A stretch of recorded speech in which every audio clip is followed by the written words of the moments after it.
So next BEE chapter 7 में हमें example 2 जो गिवन दी हुई है, क्या दिया हुआ है यहाँ पे स्टेटमेंट नहीं दी हुई, जैसे एग्जाम्पल 1 में दी हुई थी कि पॉइंट ए पे बहुत देर से सर्किट में स्विच जो है इधर कनेक्ट था, फिर एक टाइम पे जाके इंस्टेंटेनियसली वो पॉइंट ए से मूव करके बी चला गया। इतनी लंबी चौड़ी कहानी नहीं दी गई। मैंने वहाँ भी बताया था कि हम कैसे देखेंगे सर्किट को एनालाइज करेंगे। यहाँ पे एक एरो गिवन दिया हुआ है स्विच पे, वो क्या कह रहा है, अपवर्ड की तरफ उसकी एरो हेड है, तो स्विच जो है अपवर्ड हो रहा है, मतलब टी 0 पे अपवर्ड हो रहा है। अपवर्ड कैसे होगा, पहले यहाँ था फिर अपवर्ड होके टी 0 पे यहाँ चले गया, तो टी लेस देन 0 पे सर्किट का स्विच जो था वो क्लोज था, मतलब सर्किट ऐसे था टी लेस देन 0 पे। हमें क्या फाइंड करना है क्वेश्चन में, सबसे पहले ये देख लेते हैं। उसके बाद कि आई टी मालूम करना है टी ग्रेटर देन 0 पे। आई टी क्या है, इस रेजिस्टेंस में से जाने वाला करंट जो आई टी है। अब देखें आई टी हम कैसे फाइंड कर सकते हैं। क्या होगा, टी ग्रेटर देन 0 पे ये अपवर्ड चले जाएगा, ये वाला ब्रांच जो भी है ये डिस्कनेक्ट हो जाएगी, हमारे पास सिर्फ ये सर्किट रह जाएगा। अब हमें क्या पता है कि इस सर्किट में कोई सोर्स तो है ही नहीं। जो भी सोर्स बिहेव करेगी, जैसे वो कैपेसिटर बिहेव करेगा, अगर हम ये capacitor as a source behave करेगा तो आई टी क्या होगा, आई क्या है, सिंपली वी अपॉन आर है। और जब सोर्स का जो ये वोल्टेज है वो टाइम की रिस्पेक्ट से चेंज हो रहा होगा तो वी टी अपॉन आर हो जाएगा। तो हम क्या मालूम करेंगे, वी टी ही मालूम करेंगे। अब वी टी मालूम करने के लिए आपने फॉर्मूला देखा था कि वी नॉट इंटू ई की पावर टी माइनस टॉ। फिर हमें वी नॉट चाहिए, टॉ चाहिए, वही वाले प्रोसीजर्स को फॉलो करेंगे। अब ये वी नॉट मालूम करते हैं। सबसे पहले टाइम लेस देन 0 पे ये स्विच यहाँ पे था, क्लोज था, करंट ऐसे फ्लो कर रहा था। क्या हुआ, इस रेजिस्टेंस, इस सर्किट में एक ये रेजिस्टेंस दी हुई है, एक ये रेजिस्टेंस दी हुई है।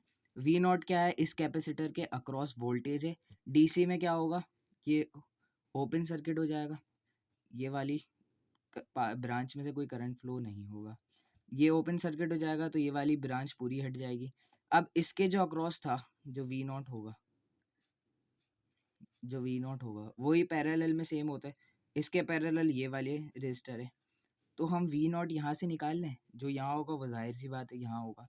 तो हमने क्या करा, ये वाले सीरीज सर्किट में वी डी आर का फॉर्मूला लगा दिया, तो हमें सिंपली ये वाले रेजिस्टेंस पे अक्रॉस वोल्टेज पता चलेगा। वी डी आर के लिए क्या है, सीरीज सर्किट में वोल्टेज में वेरिएशन आती है कि वोल्टेज क्या होता है, ड्रॉप होना शुरू हो जाता है। तो वी डी आर के जरिए हमने क्या करा, इस रेजिस्टेंस के अक्रॉस वोल्टेज मालूम कर लिया। कैसे मालूम कर लिया, 24 किस रेजिस्टेंस पे चाहिए, 4, तो 24 सोर्स वोल्टेज मल्टीप्लाई बाय जिस रेजिस्टेंस पे आपको वोल्टेज चाहिए, डिवाइड में क्या करा, जितनी भी रेजिस्टेंस है उसको टोटल करके सम में लिख दिया, सीरीज में है तो सिंपली सम करके लिख दिया वी नॉट के लिए 24 इंटू 4, डिवाइड में क्या लिखा, 2 प्लस 4 6, हमारे पास क्या आ गया 16 वोल्ट, जो वी नॉट आ गया। अब हमें क्या चाहिए, टॉ। टॉ कब निकालेंगे, जब ये एक्शन परफॉर्म हो चुका होगा। क्या होगा, एक्शन परफॉर्म क्या था कि हमारे पास ये स्विच जो है ये अपवर्ड चले जाएगा, मतलब ओपन हो जाएगा, तो ये सब हट जाएगा। Capacitor as a source behave करेगा, कैपेसिटर्स के अक्रॉस जो वोल्टेज है वो आहिस्ता आहिस्ता वेरी करने की कोशिश करेंगे। जाहिर सी बात है, जब वोल्टेज ड्रॉप होना शुरू होंगे चार्ज का फ्लो होगा, तो इस इधर जो वोल्टेज होगा वो वीटी होगा, मैं वो फाइंड करना है। अब कैसे दिया हुआ है सर्किट, एक ये रेजिस्टर एक ये रेजिस्टर। अब देखें यहाँ भी बहुत ज़्यादा मसला होता है, मुझे तो होता है, अब आपको हो ना हो, मुझे जैसा डम स्टूडेंट को होता है। ये हमारे पास करंट आ रहा है, अगर मैं इसको बोलूँ पॉजिटिव है नेगेटिव है कैपेसिटी के, यहाँ से करंट आ रहा है। अब ये देखें ये रेजिस्टर सीरीज़ में है। देखते हैं सीरीज़ क्या कहता है कि किसी भी सीरीज सर्किट में जो करंट फ्लो होगा वो सेम होगा पहले वाले रेजिस्टर में, क्योंकि करंट का और कोई रास्ता होगा ही नहीं, तो सेम होगा।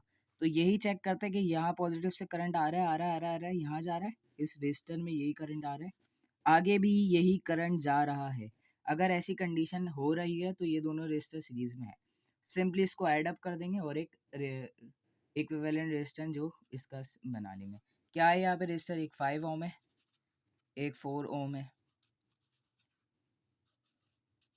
तो जो नया रेजिस्टर आ जाएगा वो आ जाएगा 9 ओम का। कैपेसिटर्स की कैपेसिटेंस कितनी है, 1/3, तो हमारे पास टॉ कितना आ जाएगा, R into C, 9 multiply by 1/3 equal to 3s,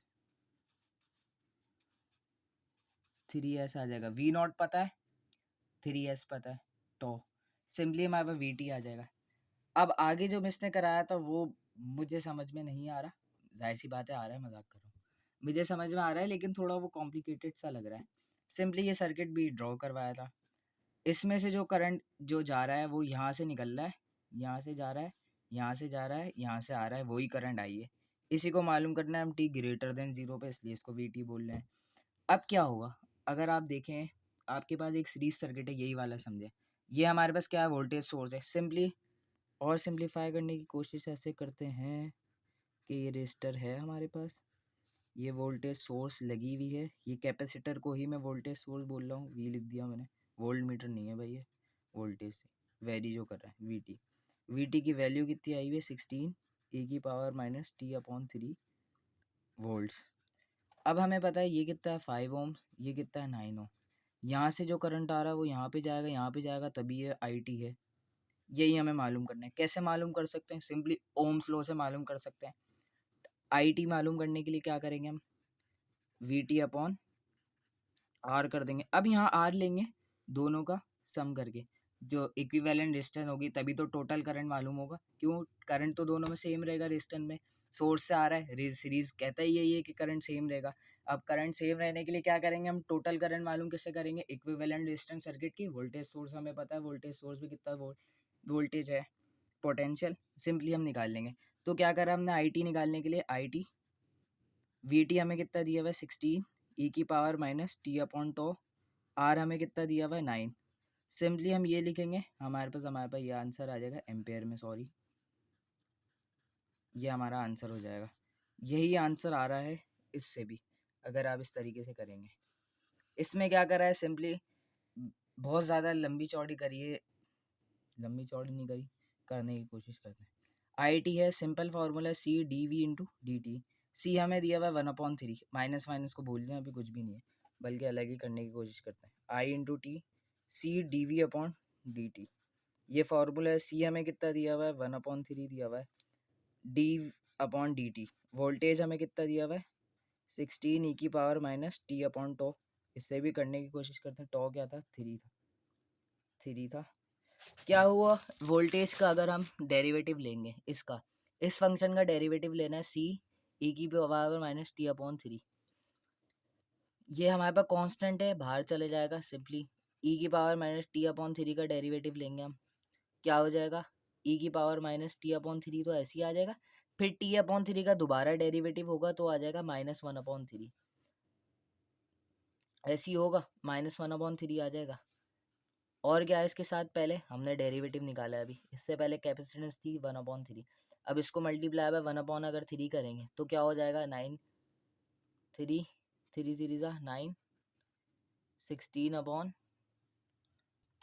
sorry क्या कह रहा था मैं, हाँ, ये हमारे पास क्या होगा, 16 अपॉन 9 हो जाएगा, 3 3 9, और 16 ई की पावर माइनस टी अपॉन 3, ये हमारे पास आंसर आ जाएगा एम्पेयर। आई टी ऐसे भी आ जाएगा। ओके।